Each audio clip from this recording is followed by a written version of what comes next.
Beneath the surface of this 1955 sci-fi classic, a storm was brewing. While audiences marveled at the sextopus terrorizing San Francisco, the real drama unfolded behind the scenes. Did you know Ray Harryhausen's iconic creature had only 6 tentacles? Budget constraints forced his hand, yet he called it a sextopus with pride. But that's just the tip of the iceberg. City officials banned filming on the Golden Gate Bridge, fearing panic. So, Harryhausen built a miniature. What other sacrifices were made to bring this film to life, and at what cost? In the mid-1950s, a wave of sci-fi horror was crashing over Hollywood, and It Came from Beneath the Sea was poised to ride that tide. Born from the ambitious minds of producer Charles H.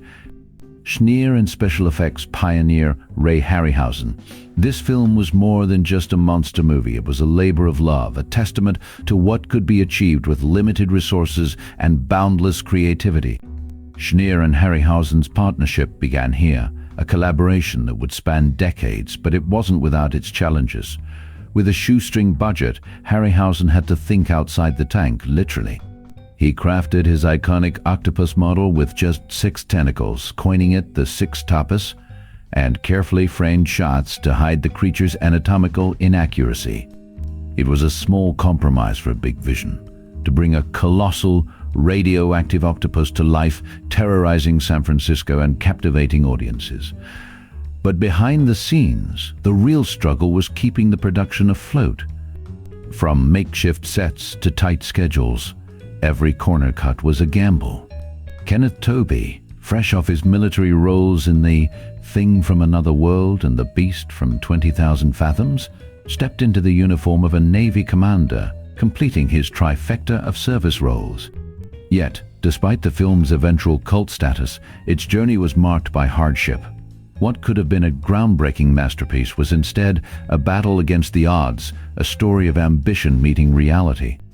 This was the beginning of something extraordinary, but also the start of a long, often frustrating road for those who dared to dream big in the golden age of B-movies. As the cameras rolled on, It Came from Beneath the Sea. There was an electric sense of possibility in the air. Despite its modest budget, the film was poised to make waves in the sci-fi horror genre. Kenneth Tobey, fresh off his military roles in The Thing from Another World and The Beast from 20,000 Fathoms, stepped into the shoes of Navy Commander Pete Matthews, completing his military trifecta. But it wasn't just Tobey's star power that sparked excitement.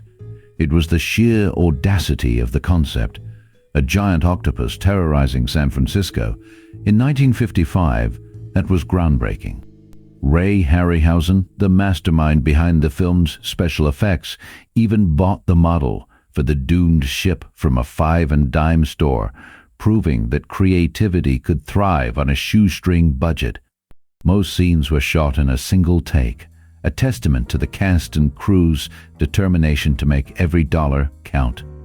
Audiences were captivated by the sextopus's rampage, its tentacles wrapping around the Golden Gate Bridge in a scene that still holds up as a marvel of practical effects. But beneath the surface of this thrilling spectacle, the real struggle was just beginning. The film's low budget meant corners had to be cut, and the pressure to deliver something unforgettable was immense. As the crew raced against time and resources, they poured their hearts into every frame, knowing this could be their shot at greatness. Yet, for all its initial promise, the road ahead was fraught with challenges that would test their resolve. The excitement was palpable, but so was the weight of what they were up against. It Came from Beneath the Sea wasn't just a movie. It was a labor of love, a fight against the odds, and a testament to the power of ambition in the face of adversity. When we think of It Came from Beneath the Sea, it's hard not to envision that iconic scene where the enormous octopus emerges from the depths, tentacles flailing wildly against the backdrop of a terrified city. This moment defined the film and left audiences on the edge of their seats. But behind that thrilling spectacle lay a series of challenges that tested the crew's resolve. Most scenes were shot in a single take, a daring choice that revealed both the talent and the tightrope walk of those involved. Imagine the tension as the cameras rolled, everyone aware that if they faltered, they'd have to reset the whole scene. It was a gamble that paid off, creating some of the film's most memorable moments. And there's the music, or should I say the haunting cues that accompanied the monster's reveal. Fun fact, many of these musical motifs were reused the very next year in Earth vs. The Flying Saucers. It's interesting to note that no composer was credited, which adds a layer of mystery to the haunting soundscapes that linger long after the film ends. Of course, let's not forget Harry Lauter, a perennial sidekick and villain of the era. He had a brief yet impactful role as a character sacrificed to the monster. His scene packs a punch, showcasing not just the horror element, but also the emotional stakes of the story. It's a testament to how even small roles can leave a lasting impression when done with intention and passion. Yet, while these peaks were thrilling, the journey to bring it came from Beneath the Sea to life was not without its struggles. The low budget often meant the team had to get creative, utilizing practical effects and relying heavily on the actors' performances. They faced numerous technical difficulties, from malfunctioning props to challenging underwater shots that tested everyone's patience and skill. But it was this perseverance that ultimately shone through, transforming their hardships into the cinematic charm we cherish today. So, as we reminisce about the film's standout moments, let's also acknowledge the sweat and determination behind each frame. These elements combined, both the triumphs and trials, truly made it. Came from Beneath the Sea, a classic of its time, echoing the spirit of an era where innovation met imagination against all odds. The production of it came from Beneath the Sea was anything but smooth sailing. With a tight budget, cast and crew faced relentless challenges that tested their limits. Imagine working long hours, often in grueling conditions, all while trying to bring an ambitious monster movie to life.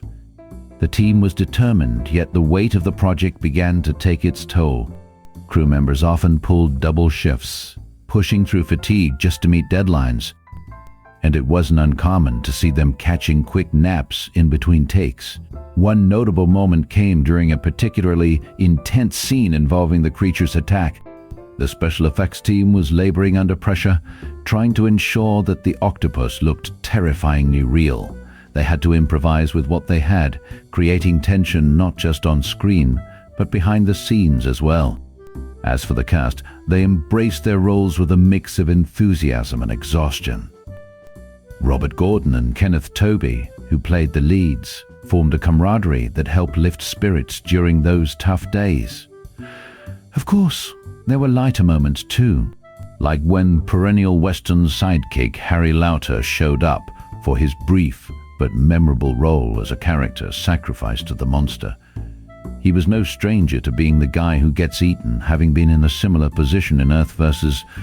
The Flying Saucers. But it's the darker aspects of production that lingered. For instance, there's a scene where Commander Matthews puffs away on a cigarette right in the lab, completely disregarding a no smoking sign hanging in the background. Talk about irony. And let's not forget the USS Cubra, the diesel-electric submarine they used.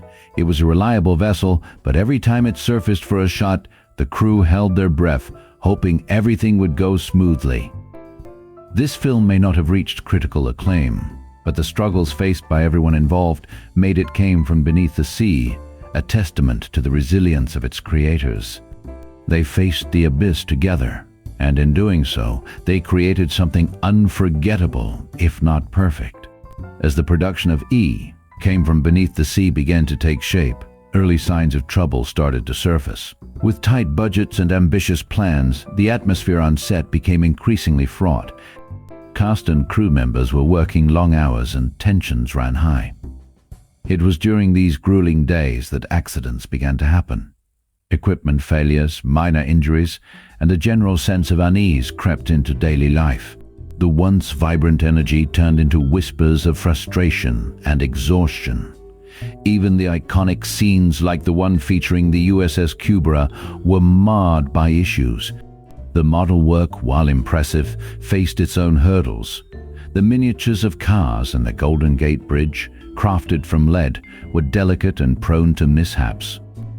And let's not forget Ray Harryhausen's father, who built the metal armature for the infamous Octopus model. It was an extraordinary feat, but the challenges of getting it to look just right added another layer of stress. All these factors hinted at a looming disaster, a tension that grew as filming progressed. The team was pushed to their limits, battling both creative aspirations and the harsh realities of filmmaking. As we delve deeper, we'll uncover how these struggles ultimately shaped the film's legacy. When we think of classic sci-fi horror films like It Came from Beneath the Sea, it's easy to get caught up in the spectacle of the giant octopus and the thrilling underwater battles. But behind the scenes, the story is much darker. The film was born out of a relentless grind, where the cast and crew faced not just long hours but intense pressure every day. Imagine Robert Gordon and Kenneth Tobey delivering lines while battling exhaustion, knowing that their performances could make or break this project. Then there's Ray Harryhausen, a genius in his own right, whose father built the metal armature for the Octopus model. That rigging, an intricate piece of art, became a symbol of the struggle between creativity and budget constraints. While audiences watched the thrilling action unfold, few realized that the special jet-propelled torpedoes used in the film were just repurposed aerial torpedoes, stripped of their essential parts to fit the low-budget vision. And in a poignant twist, Columbia Pictures paired this film with Creature with the Atom Brain for double features across the country, as if to say, here's more of what you didn't ask for, but the tragedy doesn't end there. Many of those who worked on this film found themselves grappling with the harsh realities of an industry that often chews up and spits out its talent. Some cast members struggled to find meaningful work afterward, overshadowed by the very film that had once promised them fame. So, as we revisit this relic of 1955, let's remember the sacrifices made by those who brought this monster to life, a true testament to the trials and tribulations behind the camera. Despite the chaotic production of It Came from Beneath the Sea, the film left a mark on its cast and crew. Donald Curtis, who starred in the film, often cited it as his favorite, showcasing how even troubled projects can resonate personally. However, the film's legacy remains overshadowed by the challenges faced behind the scenes.